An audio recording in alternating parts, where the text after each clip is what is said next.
नमस्कार। आज हम चर्चा करेंगे कि कार्तिक मास में तुलसी दल का चयन किया जाता है कि नहीं। सामान्यतः महिलाओं के बीच में यह कथन रहता है कि कार्तिक मास में शुक्ल पक्ष की एकादशी को तुलसी शालिग्राम जी के साथ विवाह होता है, इस कारण तुलसी दल का चयन नहीं किया जाता है। परंतु ये अधूरा सत्य है, इसको भली भांति समझ लेते हैं। पर मैं आपको स्मरण करा दूं कि मैंने पूर्व में एक वीडियो बनाई हुई है कि तुलसी दल का चयन कब करें और कब नहीं करें। आप उस वीडियो को देख लीजिए, नीचे डिस्क्रिप्शन बॉक्स में भी मैं उसका लिंक डाल दूंगा, जिसको आप देख लीजिए कि तुलसी दल कब तोड़ना है और कब नहीं तोड़ना है।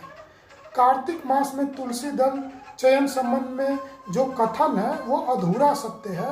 उसको आप ये समझिए कि तुलसी जी का जो शालिग्राम जी के साथ विवाह करवाया जाता है, वो तुलसी का पौधा अलग गमले में लगाया जाता है। वो तुलसी दल पे मंजीरी नहीं आनी चाहिए, यानी बीज नहीं होना चाहिए, और वो यौवन अवस्था में रहे परंतु कौमार्य रहे। वो पूर्णतः विकसित नहीं हुई होनी चाहिए।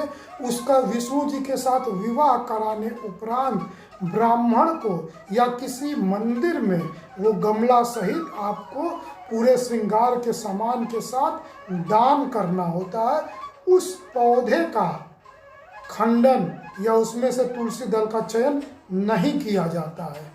आपके घर में आंगन में एक चबूतरा बना होता है जिसमें तुलसी का वृक्ष लगाया जाता है, जिसमें तुलसी दल उगती हैं, बढ़ती हैं, वृद्ध होती हैं और फिर सूख जाती हैं। फिर उनके बीच से नया तुलसी दल का पौधा उगता है।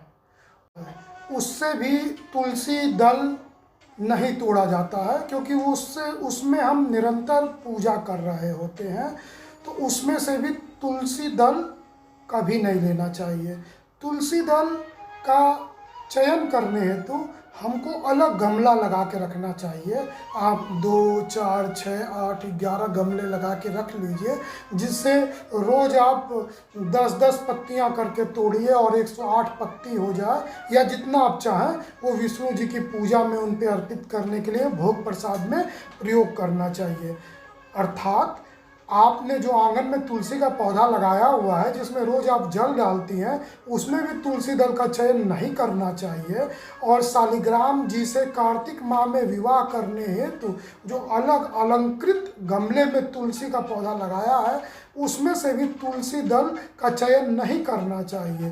तुलसी दल के चयन करने के लिए अलग गमला लगाना चाहिए, जिसमें से तुलसी का दल लेना चाहिए। तो उम्मीद है आपकी ये जो भ्रांति है, ये जो बात है, आपको पूर्णतः समझ में आया होगा।